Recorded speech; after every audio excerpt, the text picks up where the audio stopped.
Hola, hola, buenas tardes, buenos días, bienvenidos, bienvenidas a todos en este espacio hoy excepcional.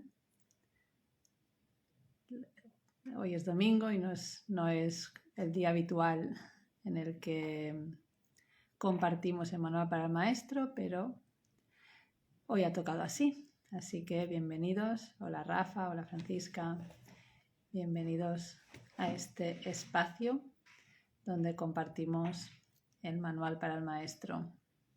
Hola Aida, bienvenida. Así que vamos a tomarnos un instante para invitar al espíritu a este encuentro. Vamos a cerrar un momentito los ojos.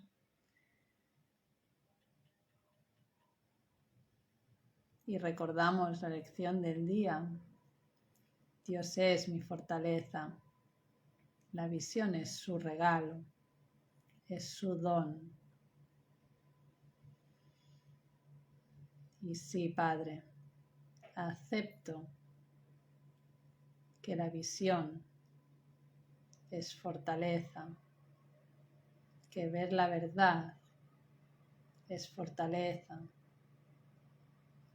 que la paz es fortaleza, que el júbilo es fortaleza y Dios es mi fortaleza. Estoy dispuesta a comprender lo que tenga que comprender para poder ver tal y como tú ves. Me hago a un lado y permito que Él me muestre el camino. Permito que sea Él quien me guíe. Mi único deseo es la paz. Por encima de todo. Y no tengo ni idea qué es lo que más me conviene.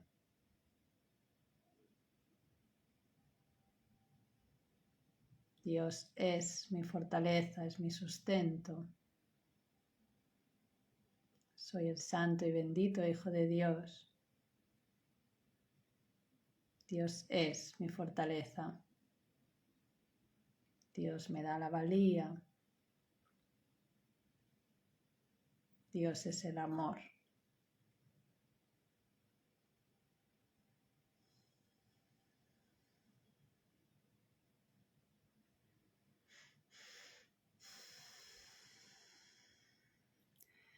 Pues buenas tardes, buenos días de nuevo, gracias por estar aquí. Hola Carmen Luisa, Lenda, Silvia. Bienvenidos, bienvenidas todos, todas a este espacio, hoy en un día no habitual. Pero aquí estamos a la disposición para que se nos muestre nuestras comprensiones de hoy. Así que vamos a seguir con el manual para el maestro. Hoy vamos a la pregunta 19. Y nos dice Jesús en esta pregunta, ¿qué es la justicia? Pues vamos a ver qué nos dice Jesús. Dice, la justicia es la corrección divina de la injusticia. La injusticia es la base de todos los juicios del mundo. La justicia corrige las interpretaciones a las que la injusticia da lugar y las cancela. Ni la justicia ni la injusticia existen en el cielo, donde el error es imposible y la idea de corrección carece de sentido. En este mundo, sin embargo, el perdón depende de la justicia, ya que todo ataque no puede sino ser injusto. La justicia es el veredicto que el Espíritu Santo emite acerca del mundo. La justicia es imposible excepto en su juicio, pues nadie en el mundo es capaz de dejar a un lado toda injusticia y hacer únicamente interpretaciones justas. Si el Hijo de Dios fuese juzgado imparcialmente, no habría necesidad de salvación. El pensamiento de separación hubiese sido eternamente inconcebible. Bueno, pues aquí estamos con esta idea de justicia, ¿no? Nos dice Jesús que la justicia es necesaria porque hay injusticia, porque me he creído la injusticia de mi sistema de pensamiento egoico. Entonces nos dice que la justicia lo que hace es corregir esas ideas, esas interpretaciones que yo he hecho de lo que está bien y de lo que está mal. Cancela eso que yo he dictaminado como injusto. Dice, ¿no? La justicia es el veredicto que el Espíritu Santo emite acerca del mundo. Eso es lo único que es justo, la interpretación, la reinterpretación del Espíritu. Porque por mi cuenta yo siempre voy a ver injusticias, siempre voy a ver algo que no es de acuerdo a lo que yo pensaba que tendría que ser. Dice, ¿no? Si el Hijo de Dios fuese juzgado imparcialmente, no sería necesaria la salvación. Si fuera juzgado imparcialmente, si reconociera que no hay injusticias, no sería necesario la salvación. En el cielo no es necesaria la salvación, no es necesario el juicio.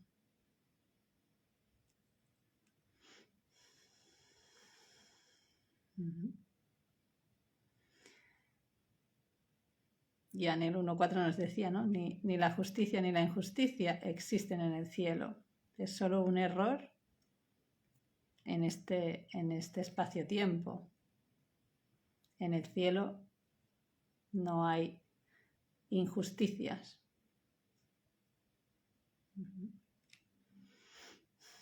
Buenas tardes, Tizón, Cali, Jennifer. Bienvenidos, bienvenidas todas. Vamos al párrafo 2, a ver qué nos dice Jesús.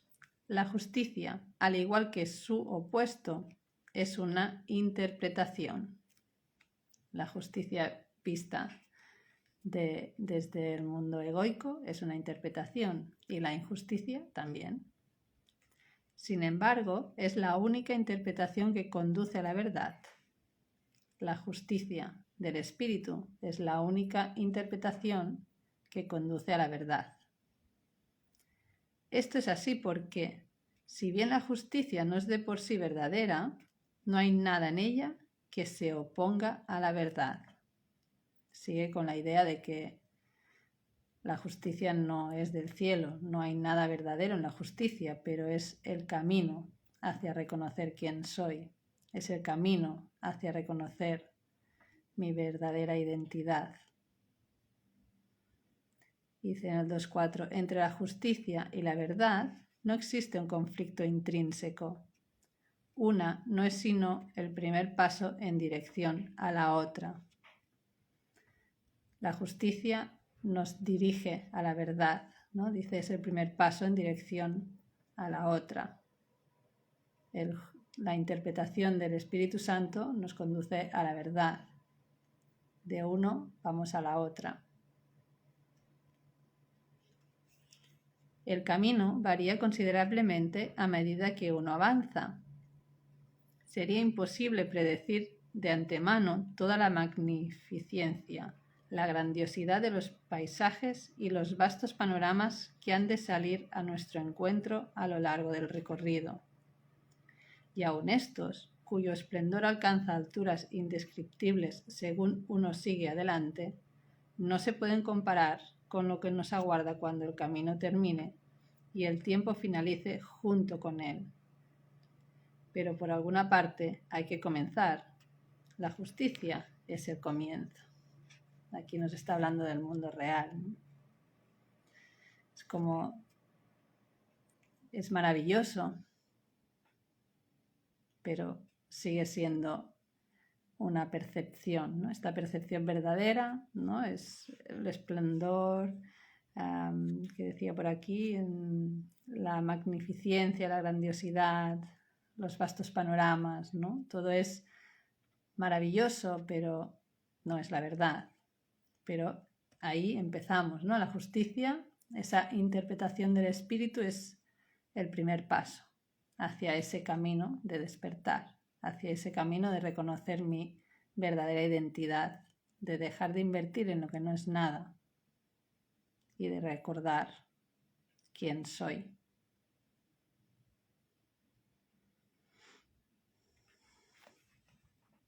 Muy bien.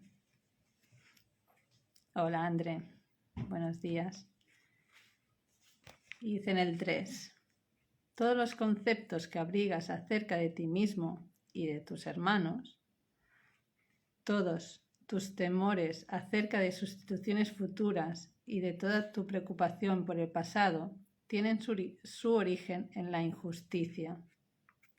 He aquí el cristal, la lente, que al ponerse ante los ojos del cuerpo, deforma la percepción y trae testigos de un mundo distorsionado a la mente que inventó el cristal y que en tanta estima lo tiene. Aquí nos está hablando de nuestra interpretación, ¿no? Lo que es verdad, yo le pongo un velo, una lente, en la que reinterpreto a mi juicio y trae testigos de un mundo distorsionado, de un mundo que no me habla de amor, paz, dicha, unidad. Un mundo que lo que me está hablando es de todo ese sistema de pensamiento egoico, esa separación, ese miedo, esa incertidumbre. Todo esto es la lente que yo le he puesto, ese cristal en el que yo me estoy viendo, esa percepción falsa.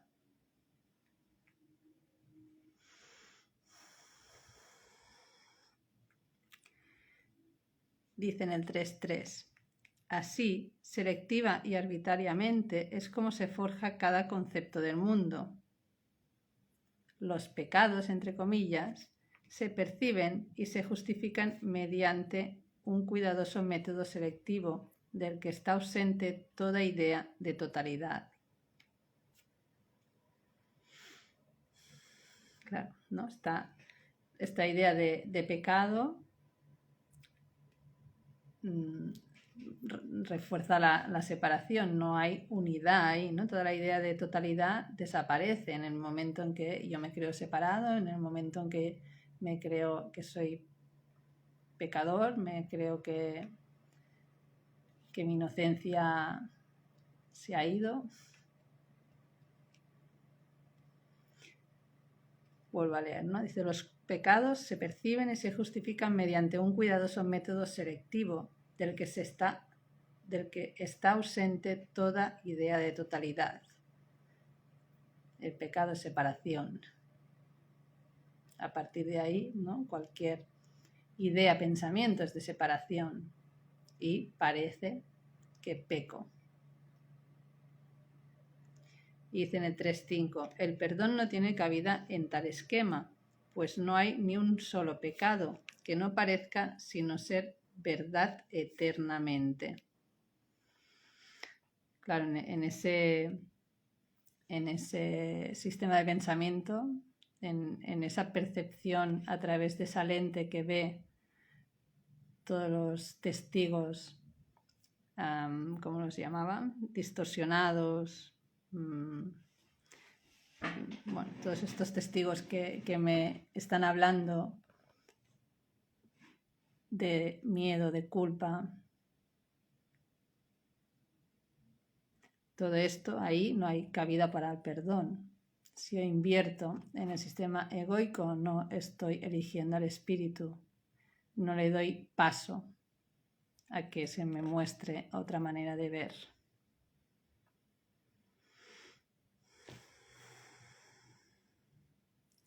Y además, ¿no? Parece que el pecado es eternamente verdad, ¿no? Pecado sí o sí.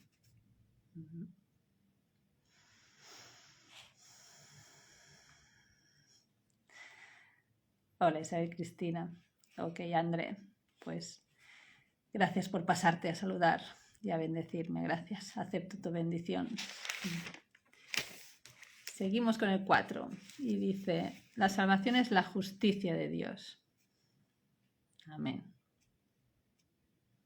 La salvación es permitir al Espíritu que me reinterprete mi interpretación equivocada. La salvación reinstaura en tu conciencia la integridad de todos los fragmentos que percibes como desprendidos y separados. Reinstaura en tu conciencia la integridad. Ahí está la salvación. Reinstaurar en mi conciencia la integridad, la unidad. Darme cuenta que todo está en mí. Darme cuenta que lo que estoy experimentando, si lo estoy viviendo desde la culpa, desde el miedo, es para seguir manteniéndome separado, para seguir defendiendo esa integridad falsa, esa identidad falsa. Muy bien, y sigue en el 4.3. Y es esto lo que te permite superar el miedo a la muerte. Pues los fragmentos separados no pueden sino deteriorarse y morir, pero lo que goza de plenitud es inmortal y por siempre semejante a su Creador, al ser uno con Él. El juicio de Dios es su justicia. Sobre este juicio, totalmente desprovisto de condenación, al ser una evaluación enteramente basada en el amor, has proyectado tu injusticia, atribuyéndole a Dios el cristal de percepción deformada a través del que miras tú. Ahora el cristal es suyo y no tuyo. Ahora tienes miedo de él y no te das cuenta de que odias y temes a tu propio ser como si de tu enemigo se tratase.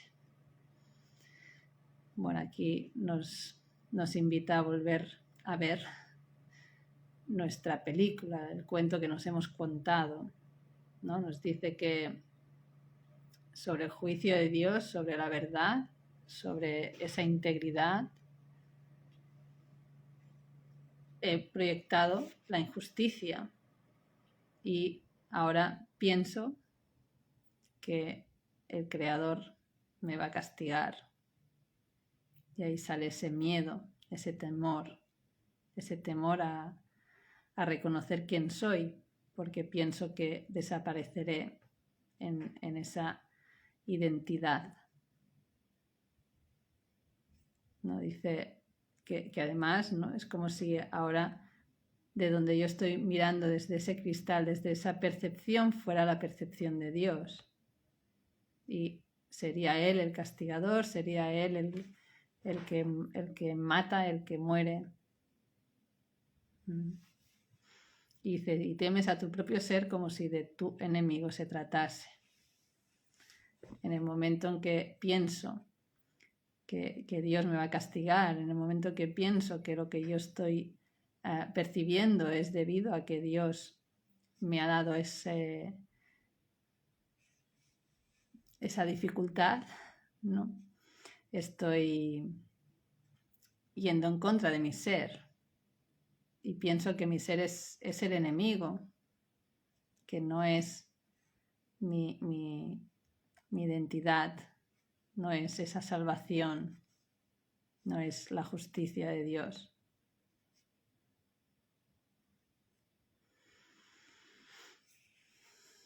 Muy bien. Pues vamos al 5. Dice, implora la justicia de Dios y no confundas su misericordia con tu demencia. Aquí es cuando Jesús nos da una colleja y dice, implora la justicia de Dios, ¿no? Pide ayuda, pide al Espíritu que te dé una nueva manera de ver, pide la verdad, pide ver paz en lugar de lo que estás viendo. Y no confundas su misericordia con tu demencia.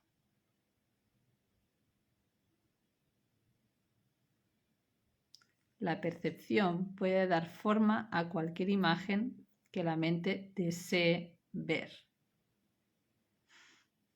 Mirar, aquí están los 3 pasos, ¿no? Deseo, proyecto y veo. Primero hay ese deseo, luego lo proyecto y luego lo veo. Y nos lo dice, ¿no? La percepción puede dar forma a cualquier imagen que la mente desee ver. Primero deseo, luego lo proyecto en cualquier tipo de forma y luego lo veo.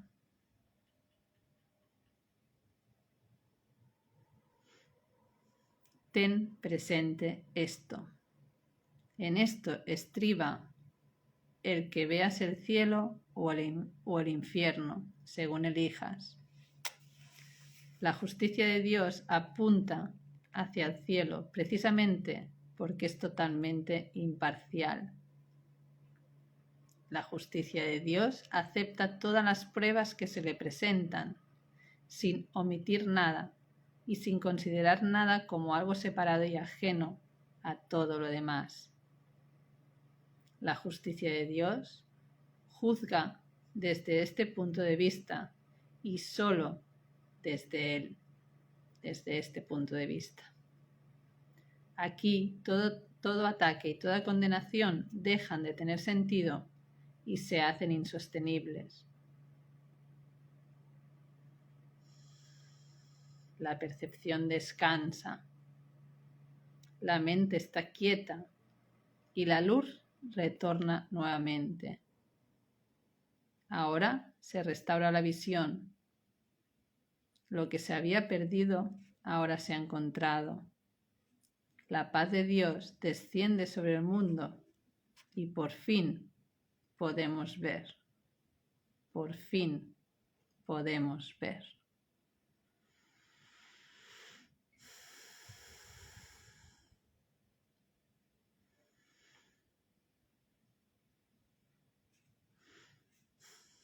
Bueno,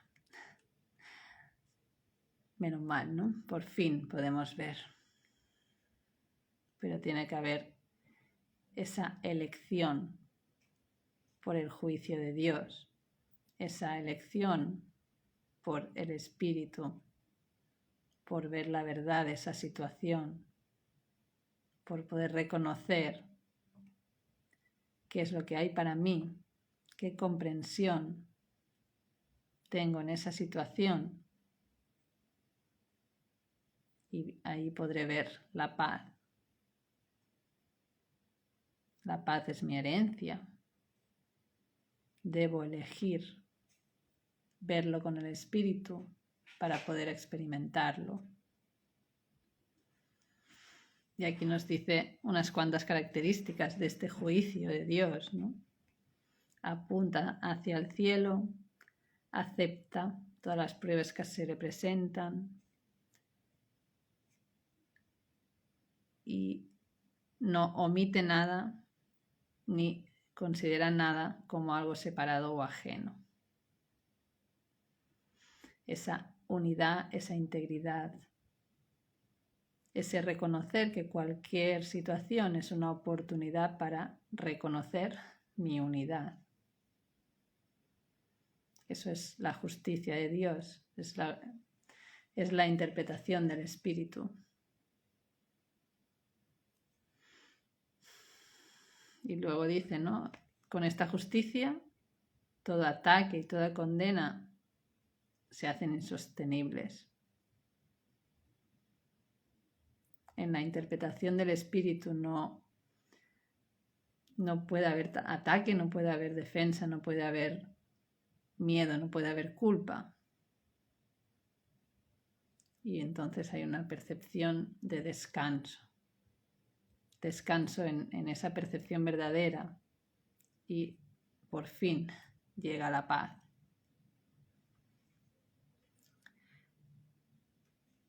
De hecho, dice, por fin podemos ver la verdad, podemos ver nuestra herencia, podemos ver lo que siempre ha estado ahí y con mis velos lo he ocultado. Y lo he ocultado porque es una estrategia para no poder ver mi identidad, para no poder reconocer quién soy.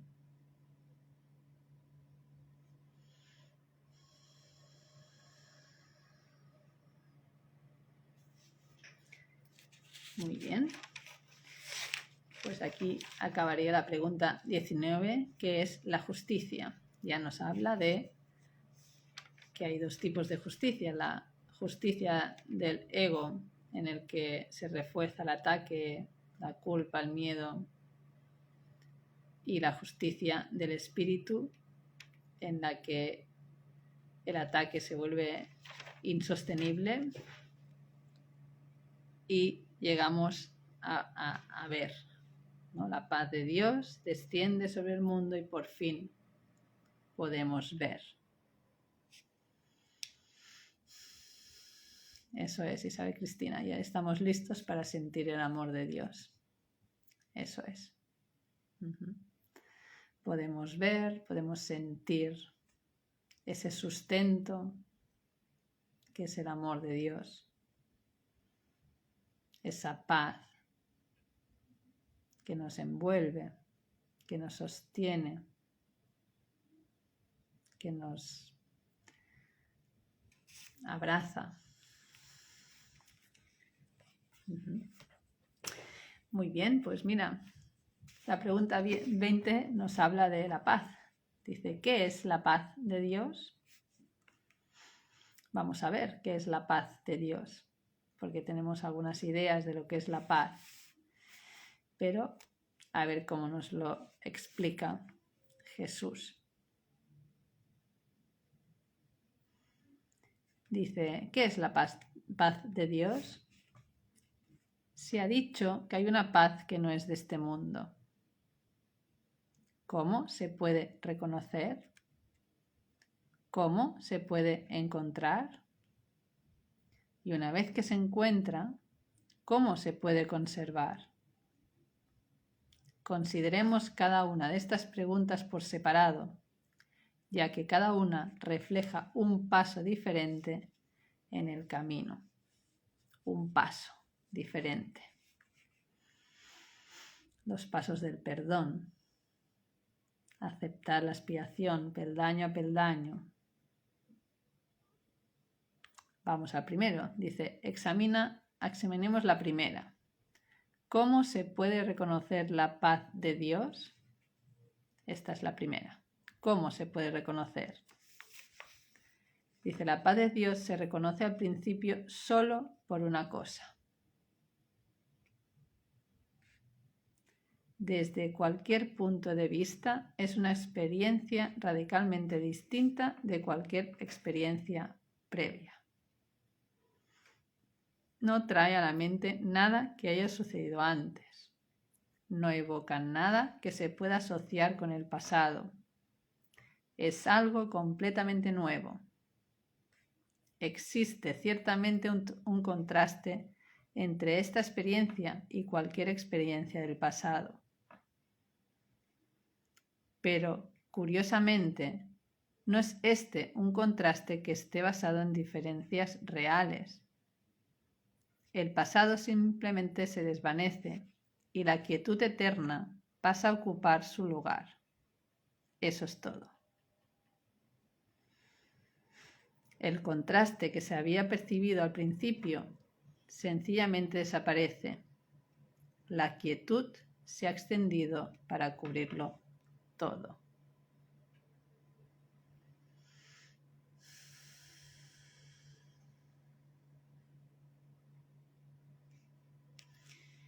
Bienvenidos, Mar, Caro, Santi, Marcos,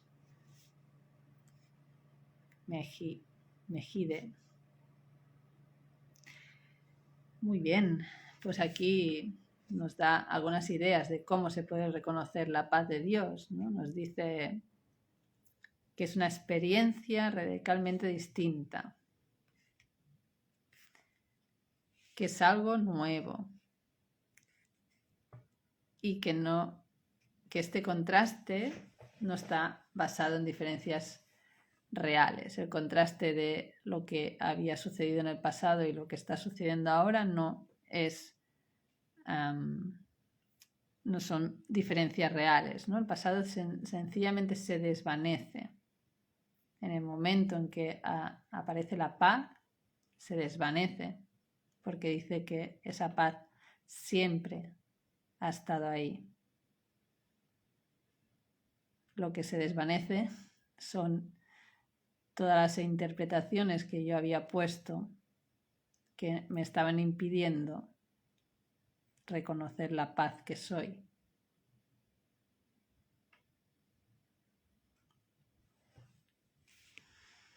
Dice, ¿no? En el 2.8, el pasado sencillamente se desvanece y la quietud eterna pasa a ocupar su lugar. Eso es todo.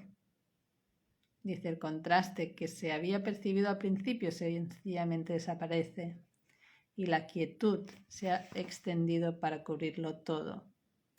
La quietud, esa paz que soy, se extiende.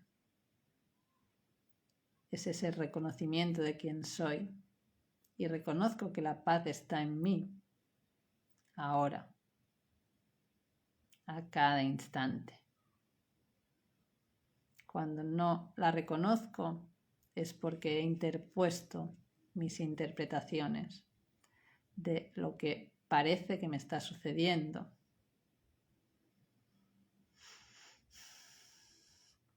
O sea que, ¿cómo se reconoce? Por esa quietud eterna, por ser algo diferente a lo que antes había experimentado. Vamos al segundo paso. Dice, ¿cómo se encuentra esta quietud? ¿No? ¿Cómo se reconoce? Pues es esa quietud. ¿Cómo se encuentra? Nadie que busque únicamente sus condiciones puede dejar de encontrarla. La paz de Dios no puede hacer acto de presencia allí donde hay ira, pues la ira niega forzosamente la existencia de la paz. Todo aquel que de alguna manera o en cualquier circunstancia considere que la ira está justificada, proclama que la paz es una insensatez y no podrá por menos que creer que no existe. En esas condiciones no se puede hallar la paz de Dios.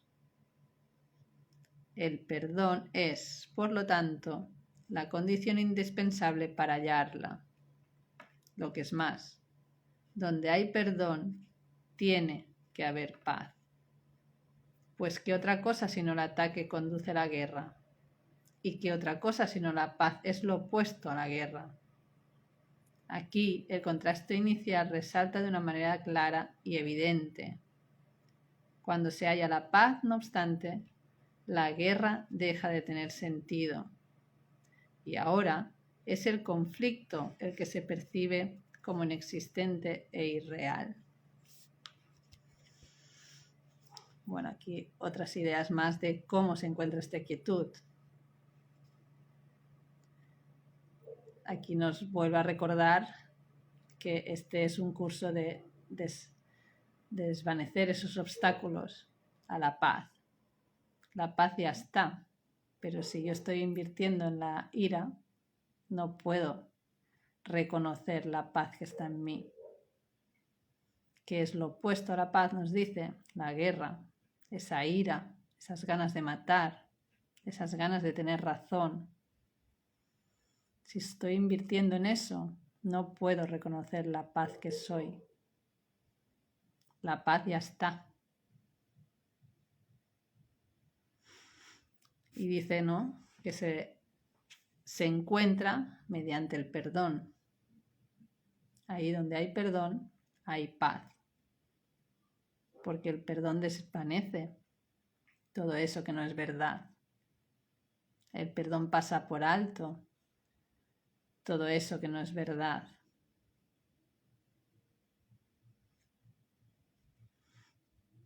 Entonces, el conflicto al que se percibe es inexistente. Si invierto en la ira, no puedo ver paz. Por lo tanto, ¿no? Dice, ¿cómo se encuentra esta quietud? Con el perdón. Dejando de lado mis interpretaciones y permitiendo que la verdad alboree en mi mente.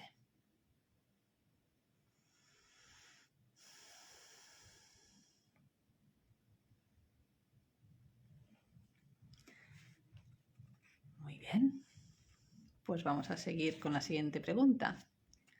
¿Cómo se conserva la paz de Dios una vez que se ha encontrado? O sea, ya tenemos dos pasos, ¿no? La primera era cómo se reconoce con esa quietud eterna, que es algo totalmente diferente a lo que se había experimentado anteriormente. La segunda es cómo se encuentra esa quietud mediante el perdón. Y ahora, ¿cómo se conserva? Ya la he encontrado, ahora tengo que conservarla. Y dice, si la ira retorna, en la forma que sea, el pesado telón volverá a caer una vez más y la creencia de que no es posible que haya paz inevitablemente regresará.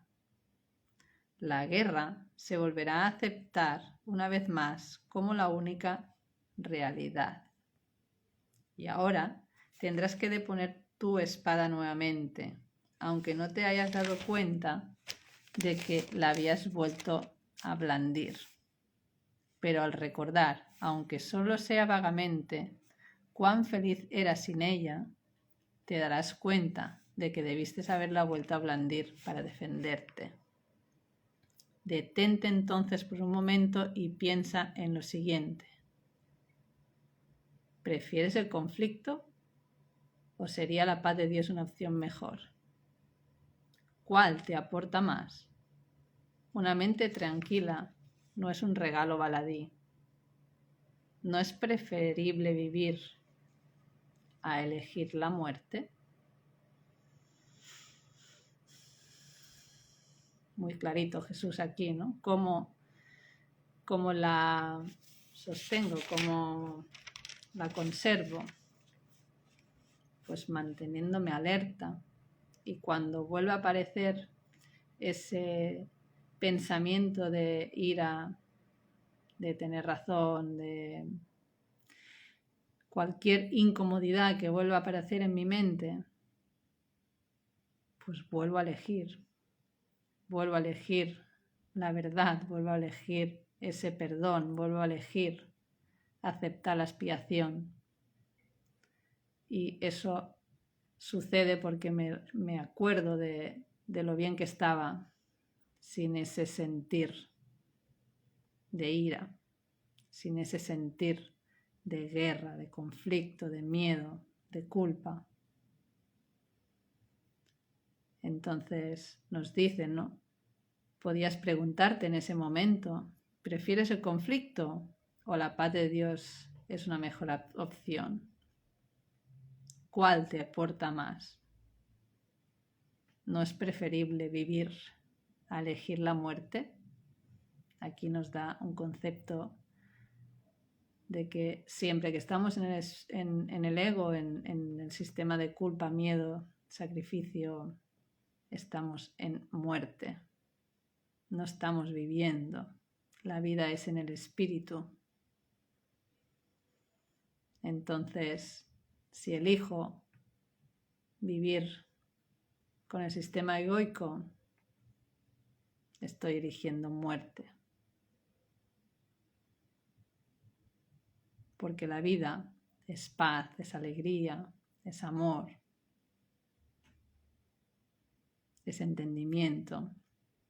Y cuando elijo el ego, lo que siento es culpa, sacrificio, pérdida, carencia,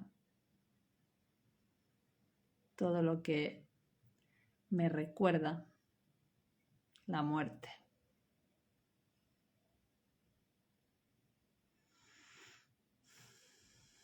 Y en el 4.8 dice, una mente tranquila no es un regalo baladí, no es un regalo sin importancia. Una mente tranquila es vida.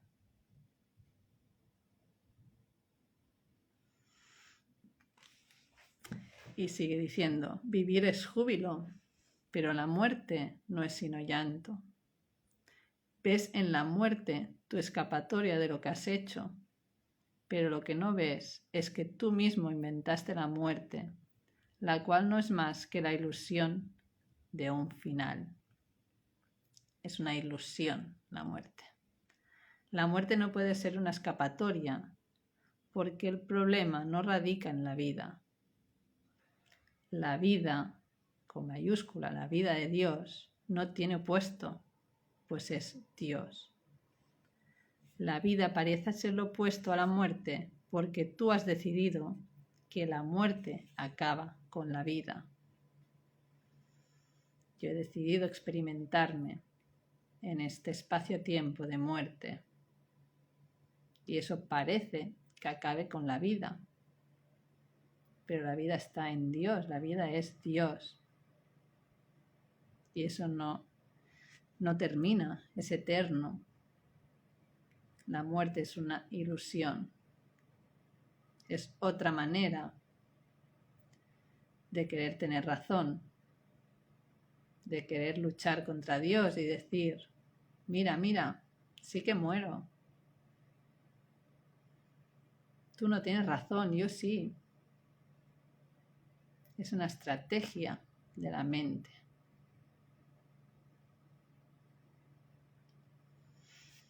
Y sigue en el 5.7. Perdona al mundo y comprenderás que nada que Dios creó puede tener fin y que nada que Él no haya creado es real. Con esta frase se resume nuestro curso.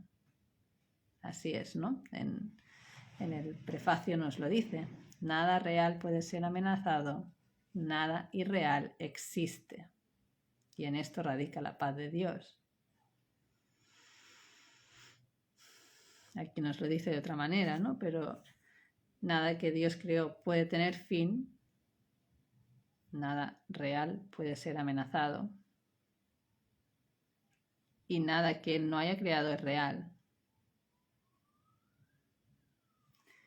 Dice en el 5.8, con esta frase se resume nuestro curso. Con esta frase se le da a nuestras prácticas el único objetivo que tienen. Con esta frase se describe el programa de estudios del Espíritu Santo exactamente como es. El programa de estudios del Espíritu Santo es recordar quién soy, es volverme a esa conciencia de que nada real puede ser amenazado, volver a mi conciencia, mi identidad como santo y bendito Hijo de Dios, inmortal, invulnerable.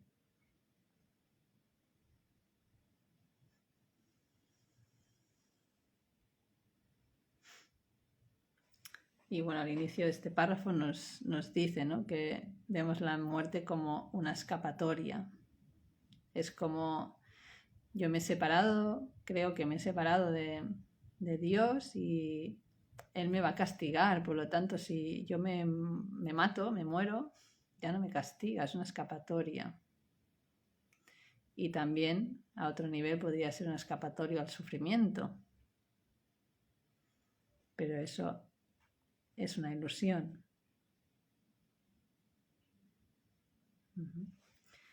Perdona al mundo. Ahí es donde está la clave, ¿no? Perdona todas tus interpretaciones y podrás ver que nada que Dios creó puede tener fin. Que la vida no tiene opuestos, pues es Dios.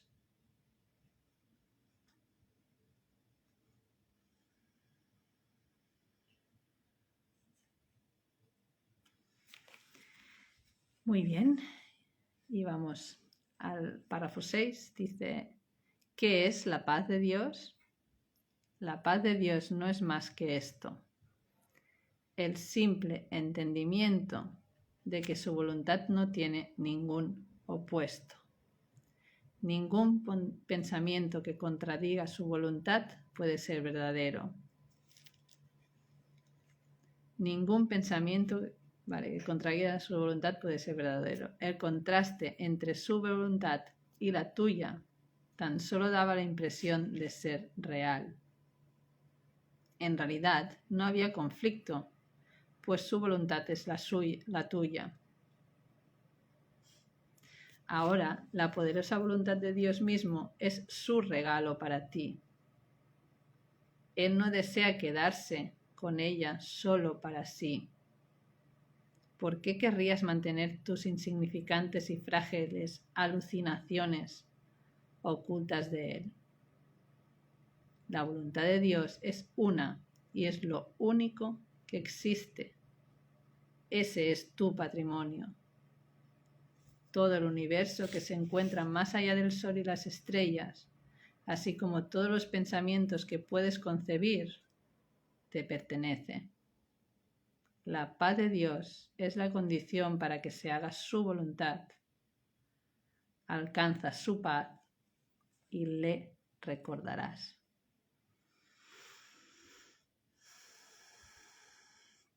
Acepto, Padre. Acepto la expiación para mí misma. Acepto tu voluntad, que es una con la mía. Y aunque pareciera que yo tenga una voluntad contraria a la tuya, eso es imposible. Porque solo existe tu voluntad.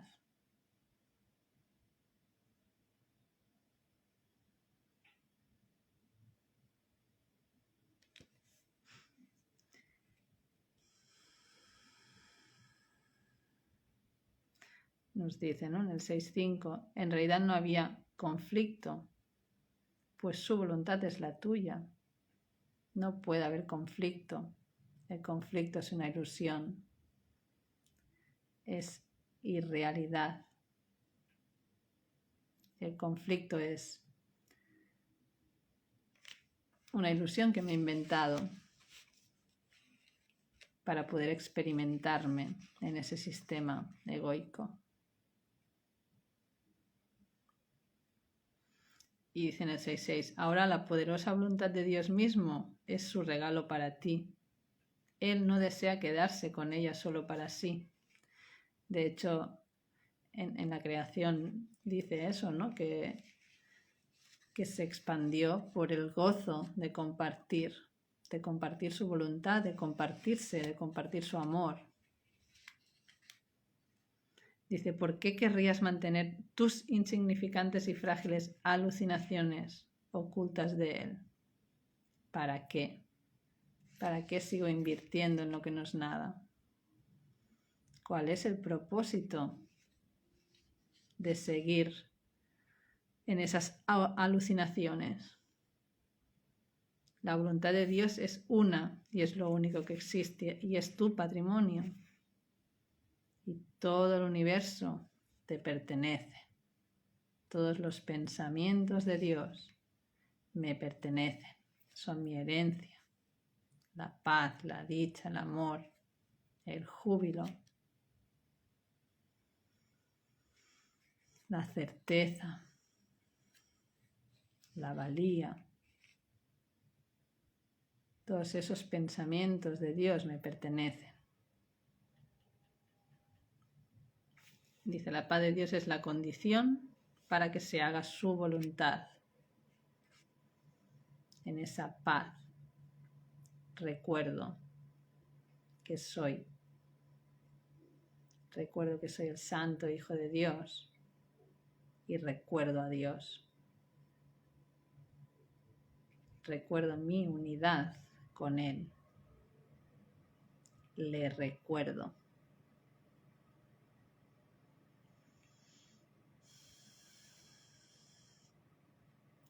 Muy bien. Pues aquí acabaría la pregunta 20, ¿qué es la paz de Dios? Y hemos visto que se reconoce por esa quietud que no habíamos experimentado antes, que se encuentra mediante el perdón, dejando de invertir en la ira, dejando de invertir en esos pensamientos de guerra. La conservamos mediante la mente atenta, y cuando ese sentir deja de estar en paz es porque he vuelto a invertir en lo que no es nada, y por lo tanto elijo de nuevo y permito otra vez que la paz retorne. Y luego nos dice, nos hace esa pregunta, ¿no? ¿No es preferible vivir a elegir la muerte? Y nos dice que una mente tranquila no es un regalo baladí, es un gran regalo, es la vida. Y esa vida es la voluntad de Dios. Y en esa paz, en ese recordar quién soy, recuerdo a Dios.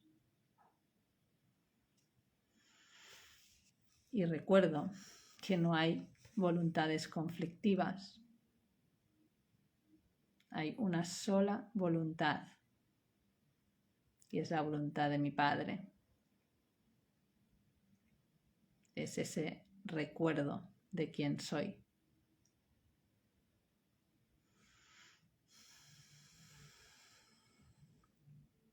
Alcanza su paz y le recordarás.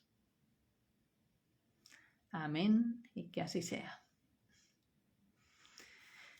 Pues muchas gracias por acompañarme en esta lectura del Manual para el Maestro, un día excepcional, así que feliz de compartir, feliz de estar en este camino, de poder ver de otra manera, aunque a veces parece que no, que siga invirtiendo en esa ira y en ese querer hacerlo por mi cuenta, pero sé